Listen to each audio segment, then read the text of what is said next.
Olá, estamos iniciando mais uma fase do nosso projeto da Fraternidade Claudiosidade, a leitura do livro Cartas e Crônicas, do irmão X, Humberto de Campos, psicografia de Francisco Cândido Xavier, na voz da Cristina, nossa presidente da Fraternidade e contadora de histórias. Obrigada, meu bem. Seguimos capítulo 34, O Grande Ceifador. Comentando certas dificuldades da genuína propaganda espírita, o velho Jonathan, antigo seguidor do Evangelho em nosso campo de ação espiritual, tomou a palavra e falou sorrindo. No tempo do Mestre, semelhantes entraves não eram menores.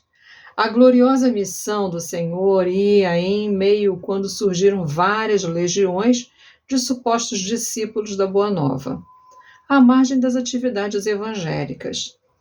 Multidões desarvoradas ao comando de chefes que se diziam continuadores de João Batista enxameavam nas bordas do Jordão a se dispersarem na Palestina e na Síria.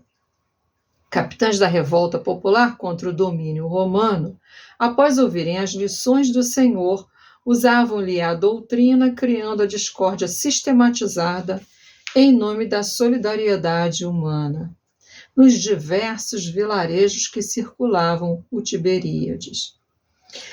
Todos erguiam flamejante verbo, asseverando falar em nome do Divino Renovador.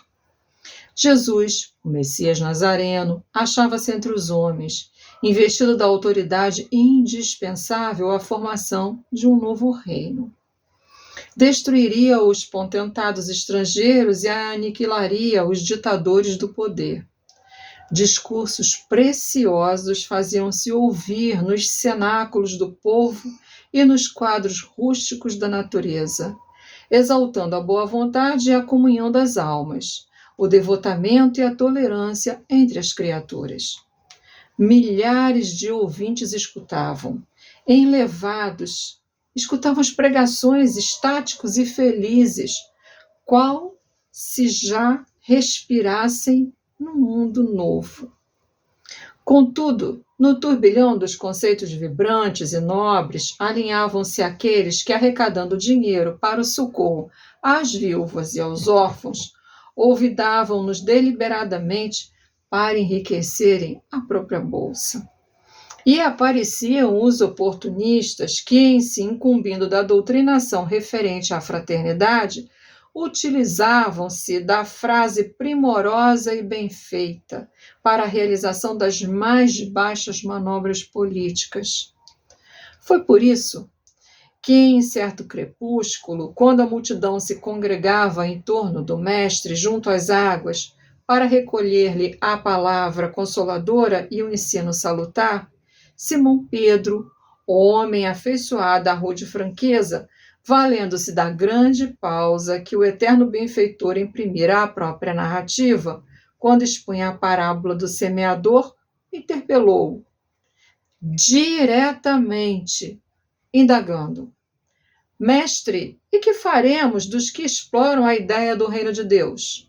Em muitos lugares encontramos aqueles que formam grupos de serviço em nome da boa nova nascente, tumultuando corações em proveito próprio. Agitam a mente popular e formulam promessas que não podem cumprir.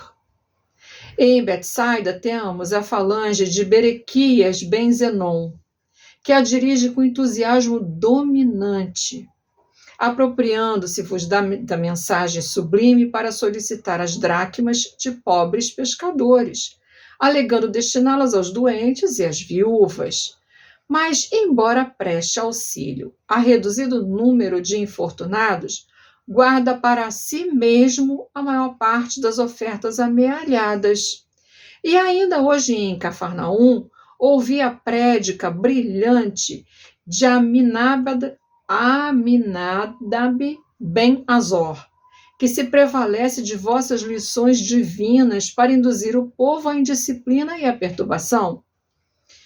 Não obstante, pronuncia afirmativas e preces que reconfortam o espírito dos que sofrem nos caminhos árduos da terra. Como agir, Senhor? Será justo nos subordinemos à astúcia dos ambiciosos e à manha dos velhacos? Como relegar o evangelho à dominação de quantos se rendem à vaidade e à avidez da posse, ao egocentrismo e à loucura? Jesus meditou alguns instantes e replicou: Simão, antes de tudo é preciso considerar que o crime confesso encontra na lei a corrigenda estabelecida. Quem rouba é furtado, quem ilude os outros engana a si próprio, e quem fere será ferido. Mas, Senhor, tornou o apóstolo, no processo em exame, creio seja necessário ponderar que os males decorrentes da falsa propaganda são incomensuráveis. Não haverá recurso para assustá-los de imediato? O excelso amigo considerou paciente.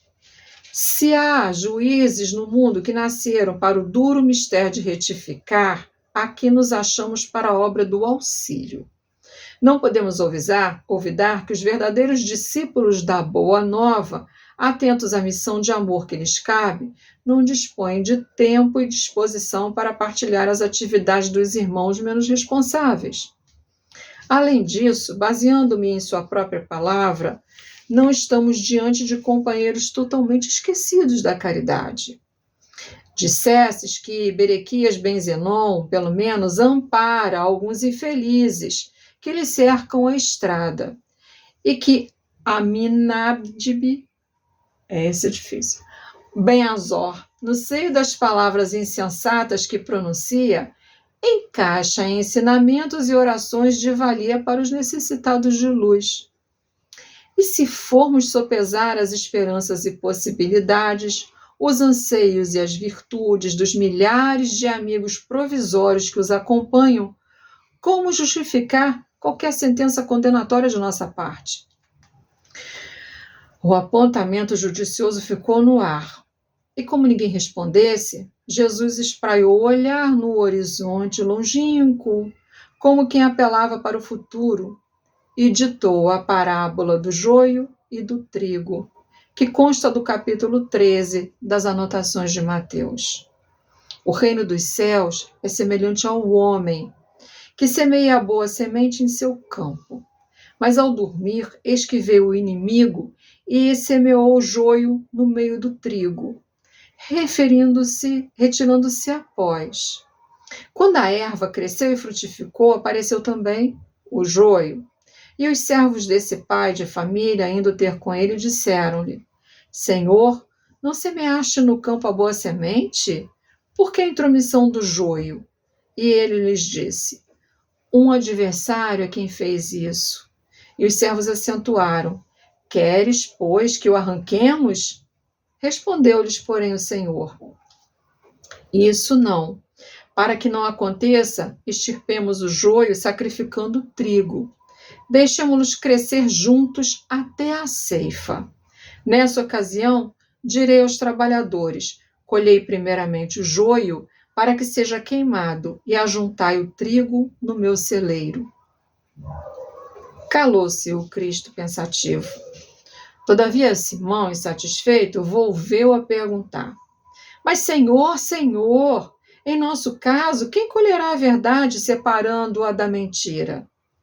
O mestre sorriu de novo e respondeu: Pedro, o tempo é o grande ceifador. Esperemos por ele, cumprindo o dever que nos compete.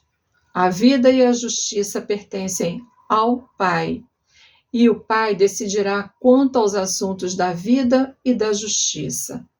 E porque ninguém lhe opusesse embargo à lição, calou-se o mestre para demandar em seguida outros ensinos. Silenciou o velho Jonathan, e a nosso turno, com material suficiente para estudo, separamo-nos todos para concluir e meditar. Me lembra fake news de hoje, né? Quem vai separar a mentira da verdade, né? Pois é. Uma boa reflexão. Verdade. Uma ótima reflexão mesmo. Muito obrigado. Até a próxima. Que Jesus nos ampare a todos. Amém, que assim seja.